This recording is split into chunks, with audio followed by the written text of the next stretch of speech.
Faraji akaenda kumpitia Sweet Pili ofisini kwake. Moja kwa moja akaondoka kuelekea mitaa ya Mbezi Beach, ambapo waliingia katika jumba la kifahari.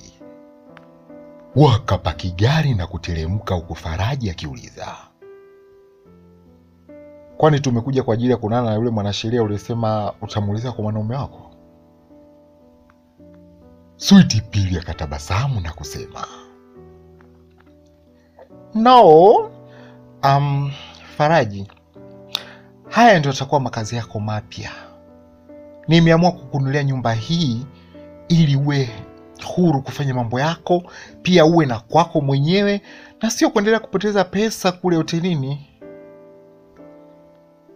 Faraji akatabasamu na kusema, wow, ase baby, kwa hizi surprise zako utakuja kuniua kwa pressure. Sina la kusema kwa kweli, asante. Sweet Pili alicheka kwa madaa, ndipo akamshika mkono Faraji na kuingia ndani. Wakatazama sehemu mbalimbali za jumba lile, alafu Faraji akasema, baby, hii nyumba ni kubwa sana kuliko hata ile ya mwanzo. Sweet Pili akamjibu, haya ndio maisha unayostahili Faraji. Kama ambavyo nilikuambia, nitakupa chochote kile wakati wowote ule, ili mradi ufurahi na uendelee kuniburudisha kwa mapenzi yako motomoto. Kwa hiyo hii ni nyumba yako, na jioni ya leo hii tutakwenda Ramada kuonana na mwanasheria Nicholas kwa ajili ya kufungua kesi. Faraji akatabasamu huku akimtazama Sweet Pili usoni, kisha akambusu na kumkumbatia. Muda huo Jeni amekaa peke yake udini, anatazama saa ukutani kutokana na kuona dada yake anachelewa kurudi. Mara akashtuka kusikia mlango unafunguliwa, kwa kutegemea kuwa dada yake ndo anarudi, lakini akaona mama yake mdogo Bi Grace ndo anaingia. Hapo ndipo Jeni alipoanza kusema kwa unyonge sana, mama, ni bora umekuja kwa kweli, naogopa, nimejaa na hofu kubwa ndani ya moyo wangu. Bi Grace haraka alikimbilia kukaa pembeni ya Jeni huku akimuuliza, nini tatizo binti yangu Kama ni swala la kupona, usijali, utapona. Hapa kitandani utanyanyuka na utatembea tena kama zamani. Sasa shida ni nini? Jeni akamjibu huku akidondoka machozi, sio hivyo mama, ni kuhusu dada Mariam. Kumbe huyo mwanamke ambaye anatembea na shemeji Yusha ndiye yule ambaye alikuwa anatembea na Emmanuel, anaitwa Madam Safina. Mama, nachofia zaidi ni kuhusu dadangu, asijakawa amepata maambukizi kama ambavyo nimeyapata mimi. Bi Grace akashtuka na kusema, yewe Yesu wangu. Mara mlango ukafunguliwa, akaingia Mariamu huku akionekana kuwa mnyonge sana. Ukimya ukatawala kwa sekunde chache, ndipo Mariamu aliposogea pale kitandani na kumuuliza mdogo wake, naomba kujua, ulimjua vipi ule mama? Jeni akashusha pumzi na kumjibu, namfahamu kwa sababu nilimtambua kama bosi wa Emmanuel, lakini mwisho wa siku niligundua kwamba ni sugar mami wake Emmanuel. Yeye ndiye alimpatia kila kitu Emmanuel na kubadili maisha yetu yote kwa ujumla. Lakini pia yeye ndiye aliyetuambukiza ukimwi. Ghafla Mariam alidondoka machozi na kusema, majibu yanaonyesha kwamba nimeathirika na virusi vya ukimwi. Bi Grace alijishika kichwa, na kusikitika kwa huzuni mno. Alafu akawakumbatia binti zake wote, wakawa wanalia kwa uchungu sana. Muda huo Yusha akawa ndo anafika katika hoteli ya Seacliff.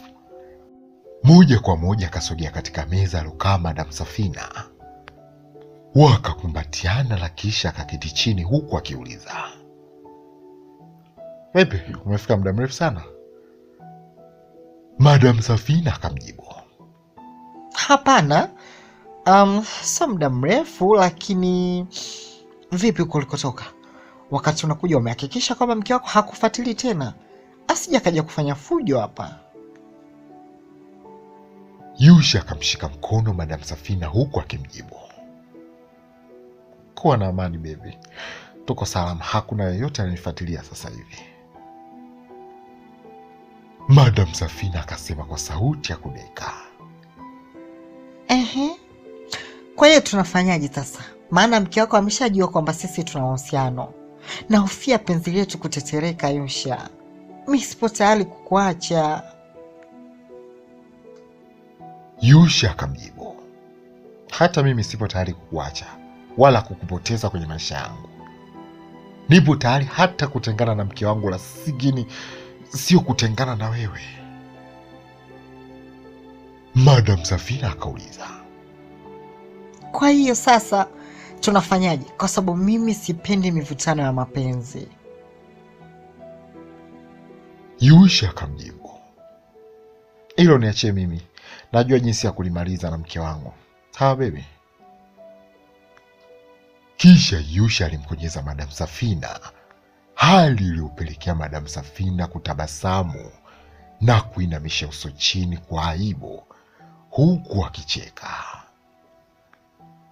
Mara mhudumu akafika pale, hivyo waliagiza vyakula na vinywaji ambavyo ndani ya muda mfupi waliletewa.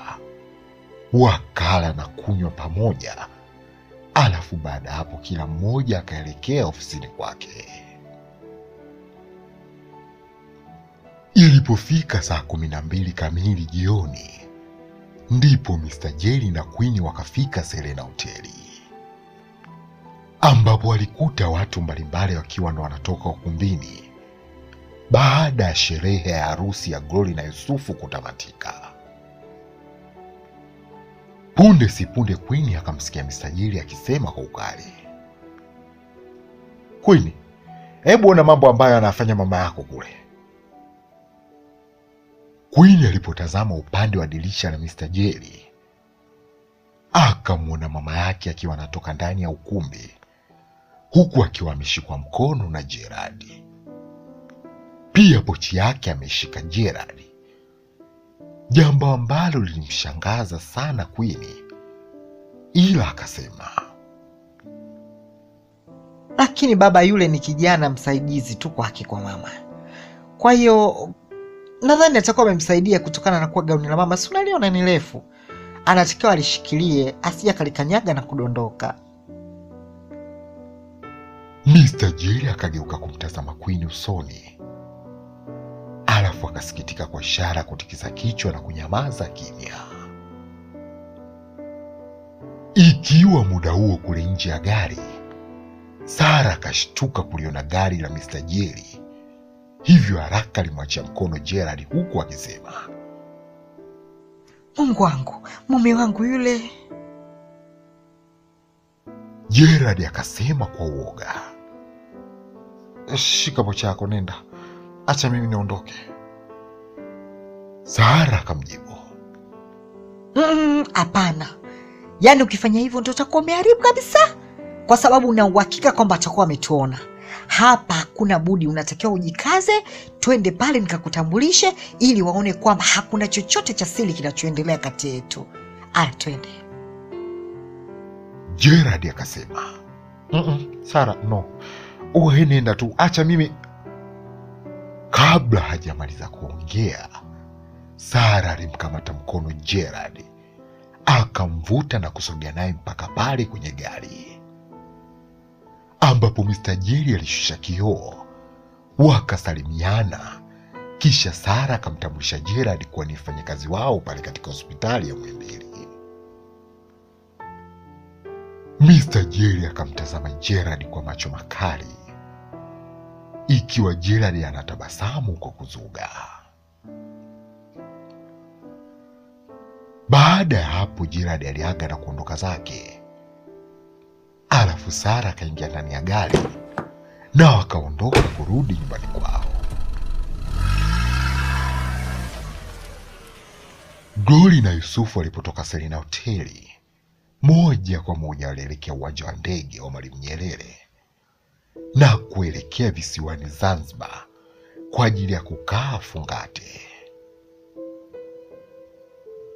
Muda huo Sweet Pea na Faraja wakawa ndo wanafika Ramada hoteli kuonana na mwanasheria Nicholas, ambaye walimpatia vielelezo vyote vinavyoashiria na kuthibitisha kuwa mali zote anazozimiliki Ana kwa sasa ndizo zilizokuwa mali za Faraji. Mwanasheria Nicholas alipitia vielelezo vile na kisha akasema, kwa ushahidi huu naomba nihakikishe kwamba ni ushahidi unaojitosheleza na nitaweza kufanya kazi na nyie. Hivyo kesho asubuhi na mapema nitakwenda kufungua kesi mahakamani. Faraja akasema, tashukuru sana mwanasheria. Sweet Pea akaongezea kwa kusema, mwanasheria, nakuamini sana na ninakutegemea katika hili. Mwanasheria Nicholas akamjibu, usiwe na shaka yoyote Mrs. Mheshimiwa, na kuhakikisha kwamba kesi hii tutashinda. Basi mpaka kufikia hapa nadhani mimi niwatakie jioni njema. Acha nielekee kwenye majukumu mengine. Baada ya hapo Nicholas aliondoka na ndipo wakabaki Sweet Pea pamoja na Faraji. Punde si punde Mr. Salumu alifika pale Ramada hoteli akiwa na watendaji wake waliofika kumsindikiza mgeni wao, waziri wa madini kutoka nchini Kenya.